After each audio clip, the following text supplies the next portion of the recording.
నిర్బంధం నుంచి బయటకొచ్చిన రాజంపేట పార్లమెంటు సభ్యులు మిథున్ రెడ్డి గారు పత్రికా సమావేశంలో మాట్లాడినటువంటి మాటలు ఎంతో స్ఫూర్తిదాయకంగా ఉన్నాయి.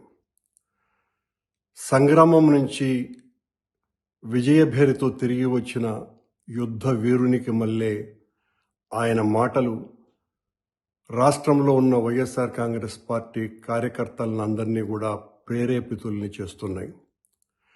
నిర్బంధాలు, దౌర్జన్యాలు, దాష్టికాలు మనల్ని ఏమీ చేయలేవు, పోరాడితే పోయేదేమీ లేదు అన్నటువంటి ఒక మహత్తరమైన నినాదం మళ్ళీ వైఎస్ఆర్ కాంగ్రెస్ పార్టీ కార్యకర్తలకందరికీ కరదీపికగా అందించినట్టుగా కనపడుతున్నది.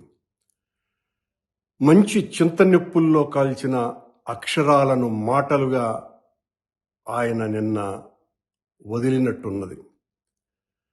ఆ మాటల్లో నిజాయితీ ఉంది, నిర్భీకత ఉంది, నాయకుడి పట్ల నిబద్ధత ఉంది, ప్రజల పట్ల బాధ్యత ఉంది. ఒక తప్పుడు కేసులో ఇరికిస్తే భయపడే వాళ్ళు ఎవ్వరూ లేరు అన్నటువంటి ఒక గొప్ప సాహసం అందులో ఉంది.